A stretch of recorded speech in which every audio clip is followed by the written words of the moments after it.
নমস্কার বন্ধুরা, education centre 30 days চ্যানেলের পক্ষ থেকে সবাইকে স্বাগত জানাই। তো আজকে আমরা সুবীর দাসের ম্যাথমেটিক্স চ্যালেঞ্জার যে বইটি আছে সেই বইয়ের লাভ ক্ষতি থেকে অঙ্ক করব। অলরেডি আমরা 7টি ক্লাস করে ফেলেছি, আজকে 8ম ক্লাস। তো আমরা 67 নাম্বার পর্যন্ত করে ফেলেছি, আজকে 68 বা 68 নাম্বার থেকে আমরা শুরু করব। তো 68 নাম্বারটা কী বলেছে দেখো, এক ব্যক্তি দ্রব্যের ধার্য মূল্যের উপর 23% ছাড় দিয়ে 10% লাভ করে। তার 56 বেজ, মানে এখানে টাকা আর কি, বেজ না টাকা হবে, তার 56 টাকা লাভ হলে ধার্য মূল্য কত টাকা? তো দেখো এখানে আমরা অঙ্কটা কিভাবে করব। তো বলা আছে ধার্য মূল্যের উপর 23% ছাড় দেয়, তাহলে 23% মানে কত? তাহলে এটাকে আমরা ভগ্নাংশে করব, তাহলে 23/100, ঠিক আছে। এখানে আমরা লিখব mark price, cost price, selling price, ঠিক আছে। তাহলে ধার্য মূল্যের উপর ছাড় দেয়, মানে 100 টাকা যদি ধার্য মূল্য হয় তাহলে 23 টাকা ছাড় দেয়। তাহলে সেলিং প্রাইস কত হয়? তাহলে 100 - 23, তাহলে এসপি কত হবে এখানে দেখো, তাহলে 100 - 23, তাহলে কত হচ্ছে 77, ঠিক আছে। তাহলে ধার্য মূল্য কত? 100 যদি হয় তাহলে সেলিং প্রাইস কত? 77, বোঝা গেল। এবার এখানে কি বলেছে যে 10% লাভ করে, 10% কি করে? লাভ করে। তাহলে 10%কে আমরা ভগ্নাংশ করব, তাহলে 1/10। লাভ যেহেতু করে তাই কস্ট প্রাইস যদি 10 হয় তাহলে সেলিং প্রাইস কত? 10 + 1, তাহলে কত হচ্ছে 11, ঠিক আছে। কস্ট প্রাইস যদি 10 হয় সেলিং প্রাইস কত হবে? 11, বোঝা গেল। এবার এখানে কমন কোনটা? সেলিং প্রাইসটা কিন্তু কমন দুই জায়গাতেই আছে, ঠিক আছে। তো সেলিং প্রাইসটা এখানে আমরা কি করব? সমান করে দেবো। এখানে 7 দিয়ে গুণ করলে কিন্তু সমান হয়ে যাচ্ছে, তাহলে 77, আর এখানেও আমরা 7 দিয়ে গুণ করব, তাহলে 7 × 10 কত? 70। এবার কি বলেছে, তার 56 টাকা যদি লাভ হয় তাহলে ধার্য মূল্য কত টাকা? তাহলে এখানে কস্ট প্রাইস কত হলো? 70 টাকা, সেলিং প্রাইস কত? 77 টাকা, ঠিক আছে। লাভ কত? মানে টাকা মানে এখানে ইউনিট আর কি, হ্যাঁ।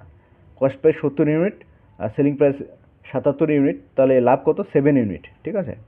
তাহলে 7 ইউনিট মানে কত? এখানে 56 টাকা। 7 ইউনিট কার সমান? 56 টাকার সমান, ঠিক আছে। তাহলে আমাকে বের করতে হবে যে ধার্য মূল্য কত, মানে 100 ইউনিট মানে কত। তাহলে 100 ইউনিট সমান আমরা কি করব? বের করব। তাহলে 1 ইউনিট মানে কত? তাহলে 56কে 7 দিয়ে ভাগ করব, 7 × 8 = 56, তাহলে 8 ইউনিট, 8 টাকা, 8 রুপিস। আচ্ছা, তাহলে 100 ইউনিট মানে কত?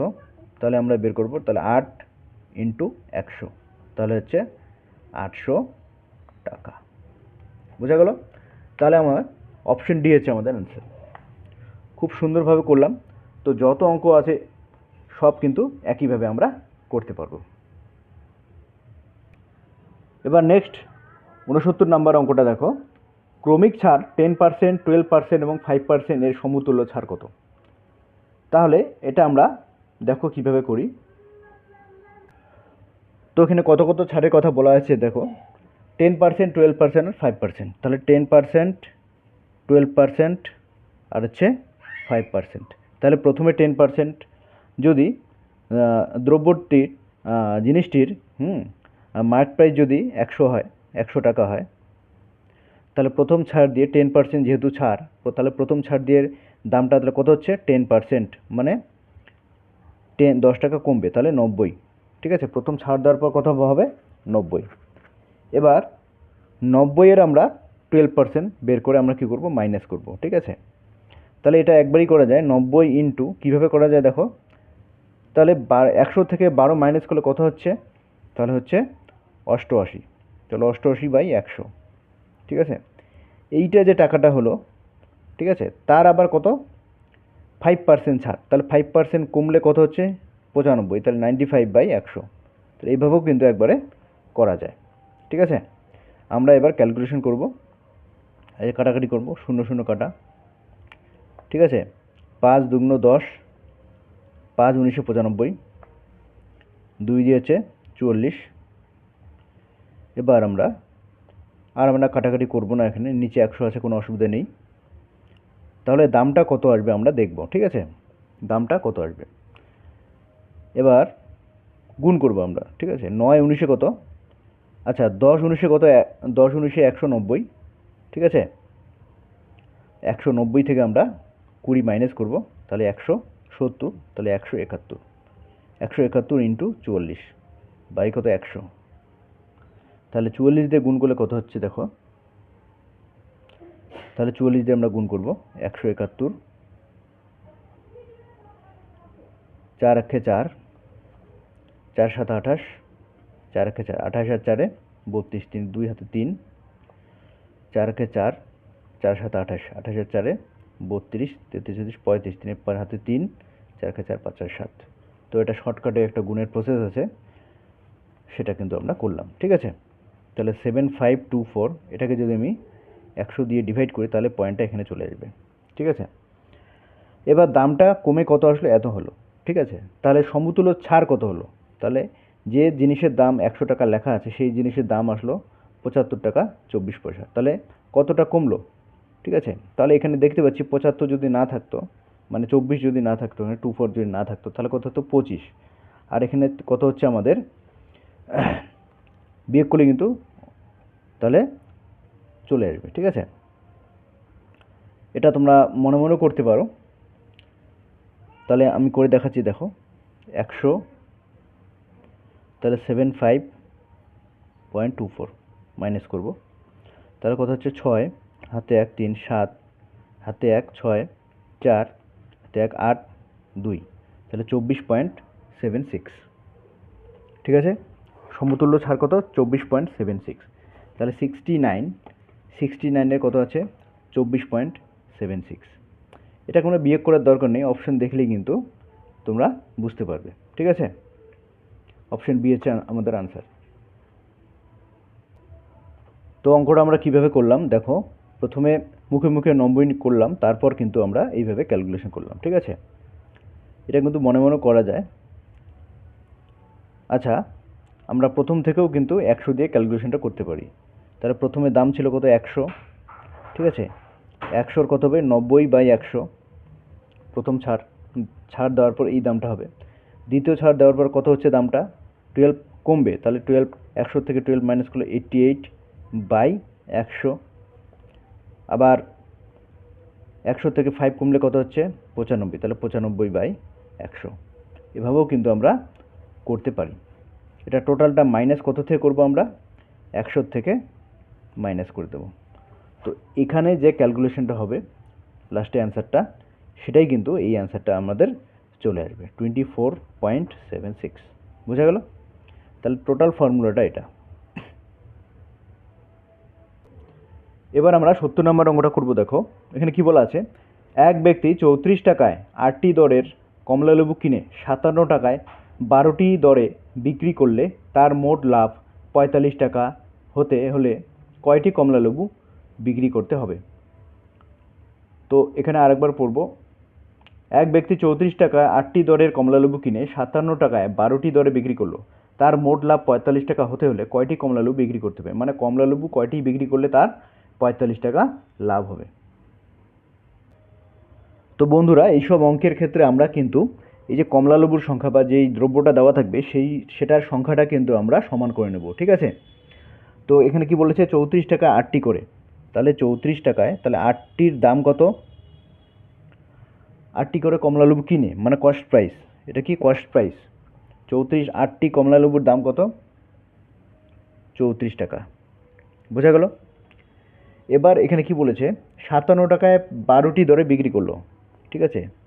তাহলে সেলিং প্রাইস এটা, তাহলে 12টি বিক্রি করলো এতটি, তার দাম কত 57 টাকা, বোঝা গেল।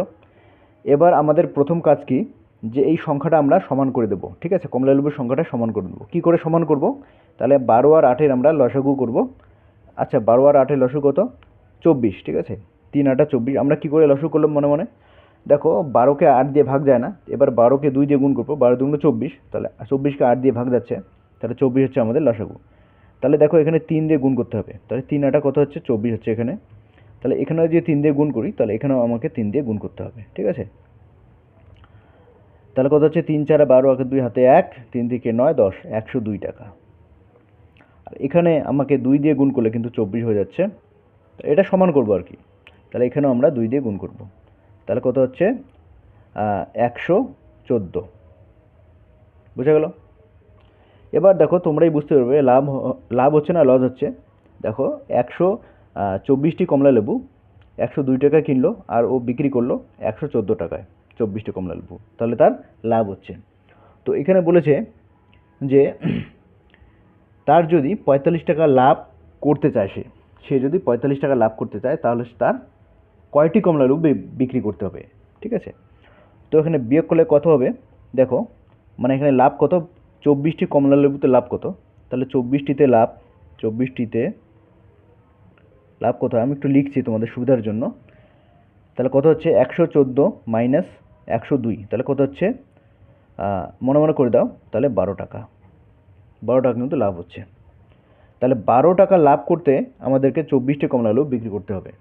তাহলে 45 টাকা লাভ করতে হলে কয়টি কমলা লেবু বিক্রি করতে হবে। ঠিক আছে, তাহলে এটা যদি উল্টে লিখি আমি, ঠিক আছে, তাহলে 12 টাকা লাভ করতে গেলে বিক্রি করতে হবে 24টি কমলা লেবু। ঠিক আছে, তাহলে 1 টাকা লাভ করতে গেলে তাহলে 24/12টি কমলা লেবু বিক্রি করতে হবে।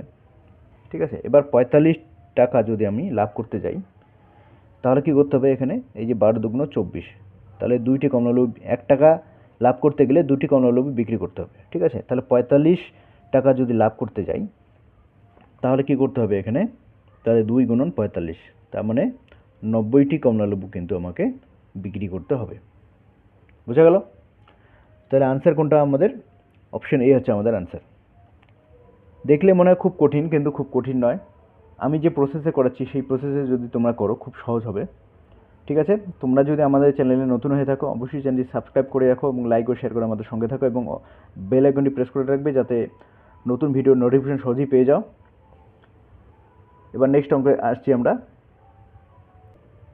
তো এই অঙ্কটা দেখো, এ একটি দ্রব্য বিকে 20% লাভে এবং বি ওই দ্রব্য সিকে 25% লাভে 1200 টাকায় বিক্রি করে, দ্রব্যটির প্রাথমিক মূল্য কত টাকা? তো অঙ্কটা আমরা এইভাবে প্রথমে তুলে নেব। দেখো তোমাদের সুবিধার জন্য কিন্তু তুলছি, এটা পরীক্ষার হলে এইভাবে করতে যেও না।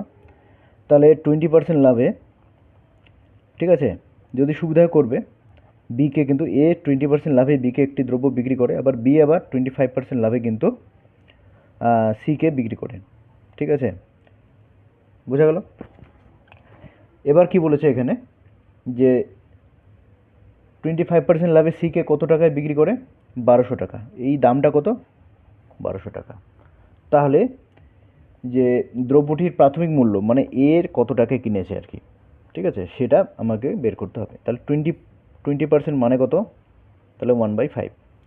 তার মানে এর যদি 5 টাকা দিয়ে কেনে, ঠিক আছে, তাহলে সে কত টাকা দিয়ে বিক্রি করবে, যেহেতু প্লাস, হ্যাঁ 20% লাভে, তাহলে 6 টাকায় সে এখানে লাভ করবে, 6 টাকা সে এখানে বিক্রি করবে। ঠিক আছে, এবার 25% মানে কত, 1/4। তাহলে এর মানে কি, বি যদি 4 টাকায় কেনে তাহলে সে কত টাকায় বিক্রি করবে, 5 টাকায়। এবার এই দুটো আমরা সেম করব কিভাবে, দেখো এর দুটো লসগু কত, 12, তাহলে 6 দুগুণ 12, তাহলে এখানেও 2 দিয়ে গুণ করব। ঠিক আছে, 2 দিয়ে গুণ করলে কত, 10 হবে, এখানে 2 দিয়ে গুণ করলে 12, এখানে 3 দিয়ে গুণ করব, তাহলে এখানেও আমরা 3 দিয়ে গুণ করব। ঠিক আছে, 3 4 12। দেখো এটা কমনটা কিন্তু সমান হয়ে গেল। এবার 3 5 15, এই 15 ইউনিটটা কিন্তু দেওয়া আছে, তাহলে 15 ইউনিট মানে কত, 1200 টাকা। আমাদেরকে বের করতে হবে যে 10 ইউনিট মানে কত, মানে এ কত টাকায় জিনিসটা কিনেছে, প্রাথমিক মূল্যটা কত। ঠিক আছে, তাহলে আমরা কি করে বের করব, তাহলে 1 ইউনিট মানে কত, তাহলে 1200/15, তাহলে 10 ইউনিট মানে কত, তাহলে 10 ইউনিট মানে কত, তাহলে 1200/15 গুণন 10, তাহলে কি হচ্ছে 3 5 15, 5 দুগুণ 10, এবার 3 4 12, তাহলে 400 গুণন 2, তাহলে কত হচ্ছে 800। প্রাথমিক মূল্য তাহলে কত, 800 টাকা। বোঝা গেল? তাহলে অপশন আমাদের ডি হচ্ছে অ্যান্সার, অপশন ডি হচ্ছে আমাদের অ্যান্সার। আমরা এবার 72 নম্বর অঙ্কটা করব। দেখো কি বলা আছে, এক ব্যক্তি একটি টেবিল ও একটি চেয়ার 500 টাকা বিক্রি করে। টেবিলটির 10% ক্ষতি এবং চেয়ারটিতে 10% লাভ হয়, মোটের উপর 10 টাকা লাভ হলে চেয়ারের ক্রয় মূল্য কত? ঠিক আছে, এখানে কি বলা আছে, একটি টেবিল ও একটি চেয়ার 500 টাকায় কিন্তু বিক্রি করে, মানে টেবিল ও চেয়ারের মোট বিক্রয় মূল্য কত, 500 টাকা। ঠিক আছে, এবং টেবিলটিতে ক্ষতি করে 10 টাকা, 10%, আর চেয়ারটিতে লাভ করে 10%। তো দেখো আমরা এইভাবে করবো অঙ্কটা। টোটাল সেলিং প্রাইস কত, total selling price, total SP কত এখানে, 500 টাকা, 500 টাকা, বোঝা গেছে। এবার কি করলো, 10% আমরা বের করব। ঠিক আছে, 10% মানে 1/10। তাহলে চেয়ারে কি করলো, এটা চেয়ার, এটা টেবিল, ঠিক আছে, কস্ট প্রাইস সেলিং প্রাইস আমরা এইভাবে লিখে নিলাম প্রথমে। তাহলে চেয়ারে কি করলো, চেয়ারে কিন্তু টেবিলে টেবিলে কিন্তু ক্ষতি করলো। ঠিক আছে, প্রথমে টেবিল দেওয়া আছে এখানে, প্রথমে টেবিল লিখবো, তারপর চেয়ার লিখবো এখানে আমরা। ঠিক আছে, টেবিলে কি করলো, টেবিলে 10% ক্ষতি করলো, তার মানে 10 টাকা যদি কস্ট প্রাইস হয়, তাহলে ক্ষতি করলো যেহেতু, তাহলে 10 - 1, তাহলে 9 টাকা হচ্ছে তার সেলিং প্রাইস। আর চেয়ারে কি করলো, 10% লাভ করলো, তাহলে 10 টাকা যদি কস্ট প্রাইস হয়, তাহলে সেলিং প্রাইস কত, 11 টাকা। বোঝা গেল। এখানে কি বলা আছে, যে এখানে বলা আছে যে তার মোটের উপর কিন্তু 10 টাকা লাভ হয়। এখানে যদি কস্ট প্রাইস দুটো যোগ করি তাহলে 20 হচ্ছে, আর এখানে সেলিং প্রাইস দুটো যোগ করলেও কিন্তু 20 হচ্ছে। তাহলে এইভাবে, এই নিয়মে আমার অঙ্কটা কিন্তু হবে না। তাহলে কিভাবে করতে হবে, তাহলে দেখো এই নিয়মে কিন্তু আমার অঙ্কটা হবে না। তাহলে আমরা কিভাবে করব, তাহলে সে কি করলো, একটাতে করলো 10% লাভ, আর একটাতে করলো 10% ক্ষতি। তাহলে প্রথমটাতে ক্ষতি করলো, আচ্ছা কোনটাতে ক্ষতি করলো, টেবিলে ক্ষতি করলো। ঠিক আছে, টেবিলে ক্ষতি করলো, আর চেয়ারে করলো লাভ। ঠিক আছে, এবার আমরা এখানে তাহলে 10% ক্ষতি করলো, মানে -10% টেবিলে, আর চেয়ারে করলো 10% লাভ, তার মানে +10%। ঠিক আছে, এবার এই যে মিক্সচারের যে অঙ্কগুলো থাকে সেইভাবে কিন্তু আমরা এই অঙ্কটা করব। তো এবার সে কি করেছে, টোটাল 10 টাকা সে লাভ করেছে। ঠিক আছে, মোটের উপর 10 টাকা লাভ করেছে। এবার 500 টাকা বিক্রি করে। ঠিক আছে, এক ব্যক্তি একটি টেবিল ও চেয়ার 500 টাকা বিক্রি করে। আচ্ছা, কস্ট প্রাইস হলো টোটাল, কস্ট প্রাইস হচ্ছে, সে টোটাল বিক্রি করে 500 টাকা। ঠিক আছে, লাভ হয় 10 টাকা, তার কস্ট প্রাইস কত, তাহলে টোটাল কস্ট প্রাইস 500 - 10, তার মানে 490 টাকা। বোঝা গেল। তাহলে তার লাভের পার্সেন্টেজ কত, তাহলে প্রফিট কত, 10 টাকা বাই হচ্ছে 490, মানে কস্ট প্রাইস ইন্টু 100। তাহলে এটাকে আমরা কাটাকুটি করব, তাহলে 100/49। তাহলে এই পার্সেন্টেজটা কিন্তু সে কী করে, টোটালের উপর কিন্তু লাভ করে। তাহলে এখানে লিখব 100/49। ঠিক আছে, আমার মনে হয় অঙ্কটা এখানে ভাষায় ভুল দেওয়া আছে। এখানে অঙ্কটা মানে দিতে হতো যে 500 টাকা তার ক্রয় মূল্যটা। ঠিক আছে, তাহলে কিন্তু এখানে আনসারটা মেলে। তো যখনই এইরকম আসবে তখনই আমরা, এটা কি, এটা কিন্তু 2-এর কাছাকাছি। ঠিক আছে, 2-এর কাছাকাছি, তাহলে এটা ছোট, এটা বড়, তাহলে এটার থেকে এটা আমরা মাইনাস করব। তাহলে 10 থেকে আমরা কি করব, এটা মাইনাস করে দেব। 10 থেকে 100/49 আমরা মাইনাস করব। তাহলে কত হচ্ছে আমাদের, আমরা 10 যদি কমন নিই তাহলে এখানে কত হবে, 1 - 10/49। তাহলে এটা কত হবে, 10 ইন্টু 49 থেকে 10 মাইনাস, তাহলে কত হচ্ছে আমাদের, 39/49। ঠিক আছে, তাহলে 390, এটা গুণ করলে কত হবে 10-এর সঙ্গে, 390/49। ঠিক আছে, একই রকমভাবে এটা বড়, এটা ছোট, এটা থেকে এটা আমরা মাইনাস করব। মাইনাস করলে কী হবে, উল্টে প্লাস হয়ে যাবে, এটা যেহেতু সামনে মাইনাস আছে। তাহলে আমরা কি করব, এখানে 100/49 প্লাস 10, তাহলে কত হবে, এটা 490 হবে। 490 আর 100 যোগ করলে কত হবে, 590। তাহলে 590 বাই কত, 49। ঠিক আছে, এখানে লিখবো আছে 590/49। এবার এটা কি আসলো, রেশিও আসলো। ঠিক আছে, টেবিল আর চেয়ারের যে বিক্রি করলো, বিক্রয় মূল্যের যে অনুপাত। ঠিক আছে, তাহলে আমরা 49 কেটে দিলাম, 00 কেটে দিলাম, তাহলে 39:59, 39:59। তাহলে কি কি বলেছে যে এখানে চেয়ারের ক্রয় মূল্য কত, চেয়ারটির ক্রয় মূল্য কত। ঠিক আছে, তাহলে চেয়ারের ক্রয় মূল্য কি বের করব আমরা, তাহলে 49 বাই এই দুটো যোগ করব। ঠিক আছে, আচ্ছা না সরি 59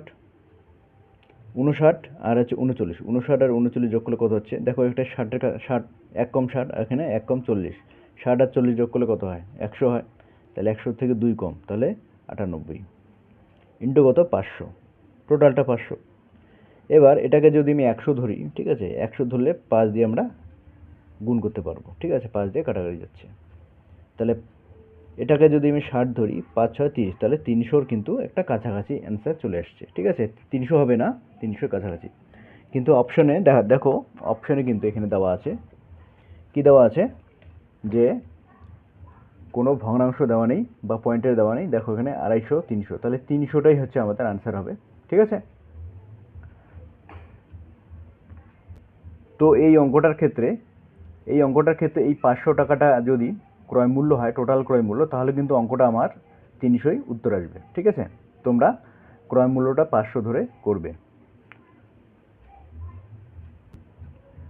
এবার আমরা 73 নম্বর অঙ্কটা করব। দেখো এখানে কি বলা আছে, এক ব্যবসায়ী পরপর 15% ও 10% ছাড় দিয়ে 3060 টাকায় একটি দ্রব্য বিক্রি করে, মানে ছাড় দেওয়ার পর, দুইবার ছাড় দেওয়ার পর দামটা কত হয়, 3060 টাকা। তাহলে দ্রব্যটির ধার্য মূল্য কত টাকা ছিল। তো ছাড়ের পরিমাণ কত, প্রথমে হচ্ছে 15%, তারপর কিন্তু 10%। ঠিক আছে, প্রথমে 15%, তারপর 10%, যে ছাড় দেওয়ার পর মূল্যটা কত হয়, 3060 টাকা হয়, 3060 টাকা। বোঝা গেল। তাহলে এখানে যদি কেউ উল্টোপাল্টা করে, মানে 10% আগে দেয় তারপর 15%, তাহলে কিন্তু হবে না। ঠিক আছে, যেমন দেওয়া আছে ক্রমিক অনুসারে সেভাবেই করতে হবে। তাহলে 15% মানে কত, তাহলে 15% মানে হচ্ছে 3/20। ঠিক আছে, আর 10% মানে কত, তাহলে 1/10 আমরা জানি। এবার ছাড়, তাহলে 20 টাকা যদি ধার্য হয়, 20 টাকা যদি ধার্য হয়, তাহলে ছাড় দেওয়ার পর কত হবে, মাইনাস হবে, তাহলে কত হবে, 17। বুঝা গেল। এবার দ্বিতীয় ছাড় কত, 10%, তাহলে 10 টাকা যদি কী হয়, ধার্য হয়, তাহলে ছাড় দেওয়ার পর কত হবে, মাইনাস হবে, তাহলে কত হচ্ছে, 9 হচ্ছে। বুঝা গেল। এবার এই দুটো কি কমন আছে, তাহলে এই দুটোকে আমরা সমান করব। ঠিক আছে, এটা কি দ্বিতীয়, মানে প্রথম ছাড়ের পর যে মূল্যটা, এটা হচ্ছে মূল্যটা। তাহলে এই দুটোকে আমরা সমান করব, কিভাবে সমান করব, এটাকে 10 দিয়ে গুণ করব, এখানে আমরা 17 দিয়ে গুণ করব। যেহেতু এখানে 10 দিয়ে গুণ করলাম, তাহলে এটাকেও আমাকে 10 দিয়ে গুণ করতে হবে। তাহলে এখানে 10 দিয়ে গুণ করলে কত হচ্ছে, 200 পাচ্ছি, আর এখানে 10 দিয়ে গুণ করলে কত, 170 পাচ্ছি, এটাও 170, আর এখানে আমরা 17 দিয়ে গুণ করব।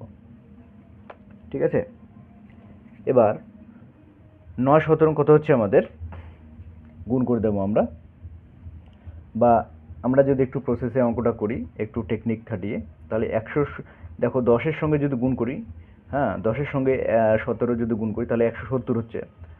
আবার 17 মাইনাস করব, তাহলে 170 মাইনাস আমরা কি করব, 20 করব, তাহলে 150, তাহলে 153 হচ্ছে আমাদের এই গুণটা করলে আসবে। ঠিক আছে, এবার কি বলা আছে দেখো, ছাড় দেওয়ার পর, এই ছাড় দেওয়ার পর এই যে টাকাটা, এই টাকাটা কিন্তু এত ইউনিট হয়ে যায়, এই ইউনিট আর এই টাকাটা কি সমান।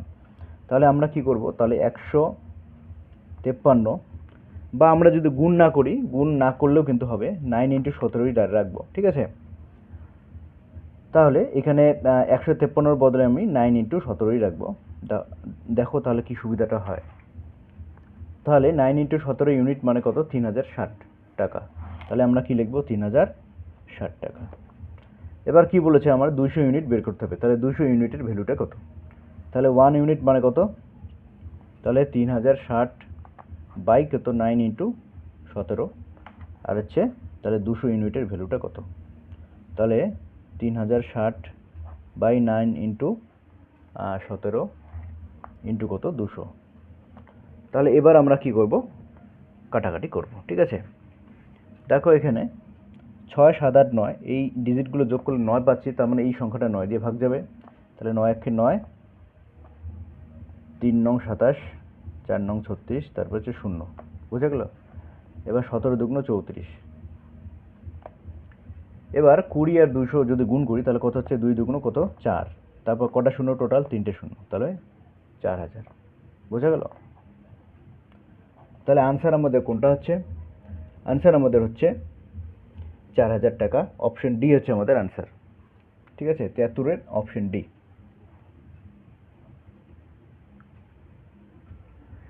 এবার আমরা 74 নম্বর অঙ্কটা করব। একটি দ্রব্যের ধার্য মূল্য ক্রয় মূল্যের উপর কত বাড়ালে 10% ছাড় দিয়েও 17% লাভ থাকবে? একটি দ্রব্যের ধার্য মূল্য ক্রয় মূল্যের উপর, তাহলে ধার্য মূল্য কার উপর হিসেব করা হয়? ক্রয় মূল্যের উপর। তাহলে ধার্য মূল্যটা কত বাড়ালে, ঠিক আছে, ক্রয় মূল্যের উপর কত বাড়ালে 10% ছাড় দিয়েও 17% লাভ থাকবে? দেখো কিভাবে করি আমরা। তাহলে এখানে ছাড় কত দেয়? ধার্য মূল্যের উপর 10%, এবং লাভ করে কত? 17%। ঠিক আছে, তাহলে 10% মানে কত? তাহলে 1/10। এটা যদি ভগ্নাংশ করি আমরা, মানে 10/100 যদি কাটাকাটি করি তাহলে 1/10 হয়। এর মানে কি, মার্ক প্রাইসটা যদি, মার্ক প্রাইস সেলিং প্রাইস আছে কস্ট প্রাইস আমরা লিখে নিলাম। আচ্ছা, মার্ক প্রাইসটা যদি 10 হয়, তাহলে যেহেতু এটা ছাড়, তাহলে মাইনাস হবে 10 - 1, তাহলে 9 হচ্ছে সেলিং প্রাইস। এবার কি করলো? 17% কিন্তু তবু লাভ হয় তার। তাহলে 17% মানে কত? তাহলে 17/100। তার মানে 100 টাকা যদি তার কস্ট প্রাইস হয়, তাহলে সেলিং প্রাইস কত? 100 + 17, তার মানে 117। তাহলে কস্ট প্রাইস যদি এখানে আমার 100 টাকা হয়, এখানে নিচে লিখবো আমরা, তাহলে সেলিং প্রাইস কত? 117। বোঝা গেল? এবার দেখো এই দুটো কি কমন না? এই দুটো কি কমনটাকে আমরা সমান করব। তাহলে 9 দিয়ে 9-এর সঙ্গে কত গুণ করলে 117 হয়? এই দুটোর লসাগু। ঠিক আছে, দেখো 9 দিয়ে ভাগ যায় কিনা। 7, 8, 9। তাহলে এই ডিজিটগুলোকে যোগ করলে আমরা 9 পাচ্ছি। তাহলে এই সংখ্যাটাকেও 9 দিয়ে ভাগ যায়, তার মানে এটাই হবে লসাগু। তাহলে কত দিয়ে গুণ করলে হবে? 9 দিয়ে কত দিয়ে ভাগ যায় দেখো, 9 অক্ষে 9, তারপর হচ্ছে 27, 3 নং 27, তাহলে 13। ঠিক আছে, 13 দিয়ে যদি গুণ করি, বুঝা গেল? তাহলে 13 দিয়ে গুণ করলে কিন্তু 117 হবে। তাহলে এটাকেও আমরা 13 দিয়ে গুণ করব। বুঝা গেল? এটাকে কিন্তু আর গুণ করার দরকার নেই। তাহলে 9 গুণন 13 কত হচ্ছে? 117 হচ্ছে। তাহলে এটা সমান হয়ে গেল, এটাকে কিন্তু আর গুণ করার দরকার নেই। এবার কি বলেছে দেখো, একটি দ্রব্যের ধার্য মূল্য ক্রয় মূল্যের উপর কত বাড়ালে, তাহলে ধার্য মূল্যটা ক্রয় মূল্যের উপর তো হিসেব হয়, রাইট? এবার এই দুটো সম্পর্ক, তাহলে 110 × 13 কত? 130। তাহলে কস্ট প্রাইস যদি 100 হয়, তাহলে সেলিং প্রাইস মার্ক প্রাইস কত? 130। তার মানে 30% কিন্তু সে কিন্তু বাড়িয়ে দিল। এটা করার দরকার নেই, এটা মুখোমুখি হয়ে যাচ্ছে। তাহলে আমাদের আনসার কত? অপশন এ হচ্ছে আমাদের আনসার। তাহলে 30%। ঠিক আছে, অপশন এ। বোঝা গেল? এখানে কস্ট প্রাইস কত? 100, আর মার্ক প্রাইস কত? 130। বলেছে যে কস্ট প্রাইসের ওপর কত বাড়ালে, তাহলে 30% যদি বাড়িয়ে দিই, তাহলে কিন্তু এই হিসেবটা এখানে হবে। বন্ধুরা, এবার আমরা 75 নম্বর অঙ্কটা করব। যদি 3টি আমকে 4টি আমের ক্রয়মূল্যে বিক্রি করা হয়, ঠিক আছে, তবে লাভ কত হবে? যদি 3টি আমকে 4টি আমের ক্রয়মূল্যে বিক্রি করা হয়, তাহলে লাভ কত হবে? দেখো কিভাবে করি। তো এখানে কথাটার মানেটা বুঝতে হবে কিন্তু। কি বলেছে? যদি 3টি আমকে 4টি আমের ক্রয়মূল্যে বিক্রি করা হয়, তার মানে কি 3টি আমের বিক্রয় মূল্য, তাহলে 4টি আমের ক্রয় মূল্য। ঠিক আছে, তাহলে 3টি আমের কস্ট প্রাইস, তাহলে কি হবে? 4টি আমের সেলিং প্রাইস। বোঝা গেল? তাহলে যদি 3টি আমকে, তাহলে 3টি আমের 4টি আমের ক্রয় মূল্যে বিক্রি করা হয়, তাহলে, আচ্ছা সরি, আমি এটা উল্টো লিখলাম। ঠিক আছে, তাহলে কি হবে? 3টি আমের সেলিং প্রাইস, 3 × সেলিং প্রাইস, ঠিক আছে, 3টি আমের, তাহলে 4টি আমের কস্ট প্রাইসের সমান হবে। বোঝা গেল? এই কথাটার মানে কিন্তু বুঝতে হবে। কি বলা আছে আরেকবার পড়বো আমরা। যদি 3টি আমকে 4টি আমের ক্রয় মূল্যে বিক্রি করা হয়, তাহলে 4টি আমের কস্ট প্রাইস, তাহলে 3টি আমকে বিক্রি করা হয় মানে কি 3টি আমের সেলিং প্রাইস। বোঝা গেল? হ্যাঁ, 3টি আমের selling price is equal to কী হবে? 4টি আমের কস্ট প্রাইস। এই কথাটা ভালো করে বুঝতে হবে। এবার তাহলে cost price by selling price আমরা কি করব হিসেব, বা selling price by cost price. তাহলে সেলিং প্রাইসটা এখানে আছে, কস্ট প্রাইসটা এদিকে আসলে নিচে চলে যাবে, ঠিক আছে।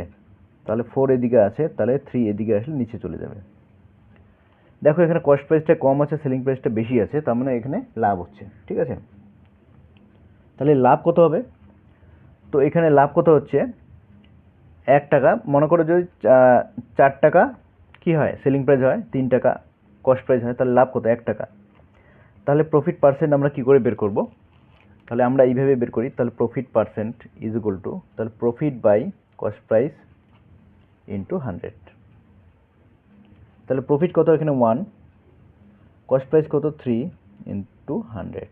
তাহলে 100কে যদি 3 দিয়ে গুণ করি তাহলে কত হচ্ছে 33 সমস্ত 1/3, ঠিক আছে। 33 সমস্ত 1/3% কিন্তু সে কিন্তু লাভ করছে, ঠিক আছে। অপশন সি হচ্ছে আমাদের আনসার, অপশন সি। বোঝা গেল? বন্ধুরা, তোমরা যদি আমাদের চ্যানেলে নতুন হয়ে থাকো অবশ্যই চ্যানেলটি সাবস্ক্রাইব করে রাখো এবং লাইক ও শেয়ার করে সঙ্গে থাকো, এবং বেল আইকনটি প্রেস করতে ভুলবে না, যাতে আমরা যখনই নতুন একটা ভিডিও ছাড়বো তোমরা কিন্তু নোটিফিকেশন পেয়ে যাবে। তো এত সোজাভাবে অঙ্ক কিন্তু বেশিরভাগ টিচার করায় না, এবং এখানে যে বইয়ে যে তোমার যে সূত্রগুলো আছে সেই সূত্রের সাহায্যে কিন্তু করলে মাথা খারাপ হয়ে যাবে, ঠিক আছে। তো নেক্সট অঙ্কটা দেখো 76 নাম্বার। তাই আমরা যে অঙ্কগুলো করছি এখানে কোনো সূত্রের ব্যাপার নেই, খালি একটাই সূত্র, লাভের পার্সেন্টেজ বা লসের পার্সেন্টেজ বের করা, ঠিক আছে। ওটা সিম্পল একটা সূত্র, আর কোনো সূত্র কিন্তু আমরা ইউজ করছি না, ঠিক আছে। তো 76 নম্বর অঙ্কটা দেখো, এক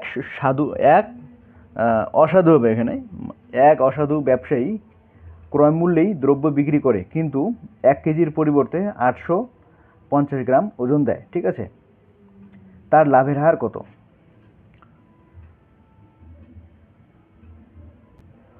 তো এখানে দেখো কি বলা আছে, 1 কেজির পরিবর্তে সে কিন্তু 850 গ্রাম দেয় এবং ক্রয় মূল্যেই সে বিক্রি করে, তাহলে তার লাভের পার্সেন্টেজ কত? তাহলে আমি ধরে নিলাম, তাহলে 1000 গ্রাম, 1 কেজি মানে 1000 গ্রাম, 1000 গ্রামের দাম, 1000 গ্রামের কস্ট প্রাইস কত? 1000 টাকা। বোঝা গেল? তাতে আমার সুবিধা হবে, ঠিক আছে। এটা হচ্ছে কস্ট প্রাইস। তাহলে 850 গ্রামের কস্ট প্রাইস কত? তাহলে 850 টাকা। বোঝা গেল? 850 গ্রামের কস্ট প্রাইস 850 টাকা। কিন্তু সে 850 টাকার জিনিসটা কি করে, সে কিন্তু 1000 টাকায় বিক্রি করে, ঠিক আছে। তাহলে 1000 টাকায়, তাহলে এটা কস্ট প্রাইস, তাহলে সেলিং প্রাইস কত? তাহলে সেই সেলিং প্রাইস হচ্ছে 1000 টাকা। তাহলে এখানে লাভ কত? তাহলে 150 টাকা লাভ, ঠিক আছে। লাভটা আমরা কি করে বের করবো? তাহলে 1000 মাইনাস 850, তাহলে কত হবে? 150 টাকা। তাহলে লাভের পার্সেন্টেজ মানে প্রফিট পার্সেন্ট তাহলে কত? তাহলে profit by cost price into 100। তাহলে প্রফিট মানে কত? প্রফিট এখানে 150 টাকা, কস্ট প্রাইস কত? 850 ইন্টু 150 ইন্টু 100, সরি। তো এটা আমরা কাটাকাটি করব।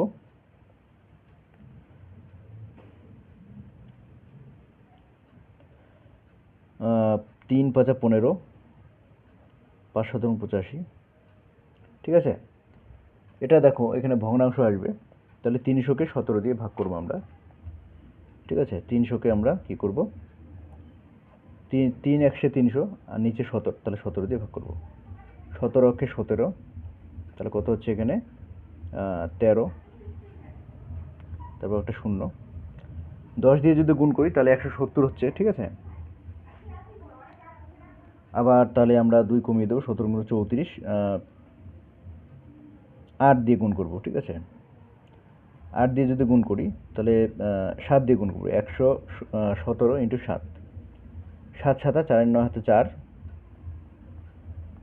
7 7 4 11, তাহলে 119। তাহলে কত পাচ্ছি? 7 দিয়ে 7 বাদ দিলে 119, মাইনাস করলে কত হচ্ছে? 19, তাহলে পাচ্ছি আমরা 11, তাহলে 11/17, ঠিক আছে। তাহলে দেখো আনসারগুলো কত আছে, 17 সমস্ত 12/17, 17 সমস্ত 11/17, তো সেই ক্ষেত্রে কিন্তু আমাকে এটা বের করতে হবে, ঠিক আছে। তাহলে অপশন বি হচ্ছে আমাদের আনসার, 17 সমস্ত 11/17, অপশন বি। বোঝা গেল? খুব সহজ অঙ্ক, দেখলে কিন্তু কঠিন মনে হয়। সে কি করলো? 1000 গ্রাম কিনে আনলো 1000 টাকা এটা আমরা ধরে নিলাম। সে কী করলো যে যখন দেবে তখন কিন্তু 150 গ্রাম কম দেয়, মানে 1 কেজির পরিবর্তে সে দেয় 850 গ্রাম। তাহলে 850 গ্রামের দাম কত, কস্ট প্রাইস কত, 850 টাকা। কিন্তু সে কিন্তু নেওয়ার সময় 1 কেজির দাম নেবে, তার মানে কি নেওয়ার সময় নেবে 1000 টাকা, ঠিক আছে। তাহলে লাভ কত হলো তার, 150 টাকা লাভ হলো। কততে লাভ হলো, 850, ঠিক আছে। তাহলে 100তে কত, তাহলে এটা তোমরা ঐকিক নিয়মও করতে পারো বা এইভাবেও করতে পারো। এবার আমরা 77 নম্বর অঙ্কটা করবো। দেখো, লিখিত মূল্যের উপর 10% ছাড় দিয়ে, মানে লিখিত মূল্য মানে মার্ক প্রাইস, মার্ক প্রাইসের উপর 10% ছাড় দিয়ে একটি বই 12% লাভে বিক্রি করলে ক্রয় মূল্য ও লিখিত মূল্যের অনুপাত কত। তাহলে ক্রয় মূল্য ও লিখিত মূল্যের অনুপাতটা কত আমরা বের করব। তো এখানে কি করব আমরা, তাহলে লিখিত মূল্যের উপর 10% ছাড় দেয়, তাহলে 10% মানে হচ্ছে 1/10। তার মানে মার্ক প্রাইস যদি 10 হয় তাহলে সেলিং প্রাইস কত, 9। আচ্ছা, কস্ট প্রাইসটা আমরা পাশে লিখব। আর সে কি করলো, লাভ করলো 12%, তাহলে 12% কিন্তু লাভ করলো। তাহলে 12% মানে 4 দিয়ে ভাগ করলে 3, 4 দিয়ে ভাগ করলে কত হচ্ছে 4, 25 100, ঠিক আছে। লাভ করে 12%, তার মানে 25 টাকা যদি ক্রয় মূল্য হয় তাহলে বিক্রয় মূল্য কত, 25 প্লাস 3, তাহলে 28 টাকা। তাহলে কস্ট প্রাইস যদি 25 হয় তাহলে সেলিং প্রাইস কত হয়, 28।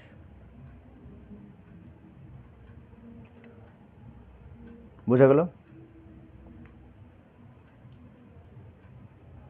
তো এখানে কমন কোনটা, এই যে সেলিং প্রাইসটা কিন্তু এখানে কমন, তাহলে সেলিং প্রাইসটা এখানে সমান নেই, তাহলে আমরা কি করব, সেলিং প্রাইসটা সমান করব, ঠিক আছে। তাহলে এটা 28 দিয়ে গুণ করব, এখানে 9 দিয়ে গুণ করব। তাহলে এখানেও কিন্তু 9 দিয়ে গুণ করলাম, তাহলে এখানে 9 দিয়ে গুণ করব, এখানে 28 দিয়ে যেহেতু গুণ করলাম তাহলে এটাকেও আমরা 28 দিয়ে গুণ করব। বুঝা গেছে? এবার কি বলেছে যে তার ক্রয় মূল্য ও লিখিত মূল্যের অনুপাত কত। তাহলে ক্রয় মূল্য মানে এটা আর লিখিত মূল্য মানে এটা, এই দুটোর অনুপাত কত। তাহলে কস্ট প্রাইস বাই কত, মার্ক প্রাইস। কস্ট প্রাইস কত, 25 গুণন 9, আর মার্ক প্রাইস মানে 10 গুণন 28। তাহলে এই দুটো কাটাকাটি করলেই আমার আনসার চলে আসবে, ঠিক আছে। 5 5 25, 5 দুগুণ 10, আর কাটাকাটি যাচ্ছে কি, যাচ্ছে না। তাহলে 5 নং 45, 28 দুগুণ কত, 56। তাহলে 45:56, তাহলে 45:56, অপশন এ হচ্ছে আমাদের আনসার। বোঝা গেল? বন্ধুরা, আজকের ক্লাসটি এই পর্যন্তই। তোমরা যারা আমাদের চ্যানেলে নতুন আছো অবশ্যই চ্যানেলটি সাবস্ক্রাইব করে রাখো এবং লাইক ও শেয়ার করে আমাদের সঙ্গে থাকো, এবং বেল আইকনটি প্রেস করতে ভুলবে না। বেল আইকনটি প্রেস করলে নতুন নতুন ভিডিওর নোটিফিকেশনগুলি তোমরা কিন্তু পেয়ে যাবে। তো সবাই ভালো থেকো, নমস্কার।